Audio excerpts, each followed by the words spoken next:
இன்னைக்கு நாம Royal society பத்தி ஒரு சுருக்கமான பார்வை பார்க்கலாம். அதாவது இதுதான் உலகத்திலே ரொம்ப பழமையான தேசிய அறிவியல் அமைப்பு. வெறும் யூகங்கள்ல இருந்து அறிவியல சோதனை அடிப்படையிலான உண்மைகளுக்கு மாத்துனது இவங்க தான். முதல்ல இதோட ஆரம்பமே ஒரு மாதிரி ரகசியமானதுன்னு சொல்லலாம். ஆமா, காண முடியாத கல்லூரி அப்படின்னு ஒரு ரகசிய குழுவா தான் இதை ஆரம்பிச்சது. 1640கள்ல ராபர்ட் பாயில் மாதிரி விஞ்ஞானிகள்லாம் அப்பப்போ ரகசியமா கூடி பேசுவாங்க.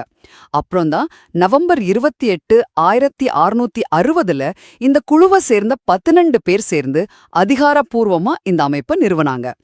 ரெண்டாவதா இவங்களோட முக்கியமான பணிகள் என்னன்னு பார்த்தா, அறிவியல் கண்டுபிடிப்புகளை அங்கீகரிக்கிறது, சிறந்த ஆராய்ச்சிகளுக்கு நிதியுதவி பண்றது, அப்புறம் அறிவியல் சார்ந்த கொள்கைகள்ல அரசாங்கத்துக்கு ஆலோசனை தரதுன்னு பல விஷயங்கள்ல இவங்க ஈடுபடுறாங்க. கடைசியா இவங்க கொடுக்கிற ஒரு உச்சகட்ட கௌரவம் பத்தி சொல்லியே ஆகணும். அதுதான் fellow of the royal society, அதாவது FRS பட்டம்.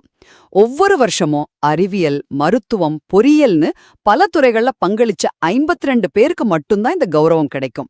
சர் ஐசாக் நியூட்டன்ல இருந்து ஸ்டீஃபன் ஹாக்கிங் வரைக்கும் பல ஜாம்பவான்கள் இந்த கௌரவத்தை பெற்றிருக்காங்க. சுருக்கமா சொன்னா, ராயல் சொசைட்டியோட பாரம்பரியம் என்ன சொல்லுதுன்னா, எதையும் கண்மூடித்தனமா நம்பாம கேள்வி கேட்டு உண்மைய ஆராயணுங்கிறது தான்.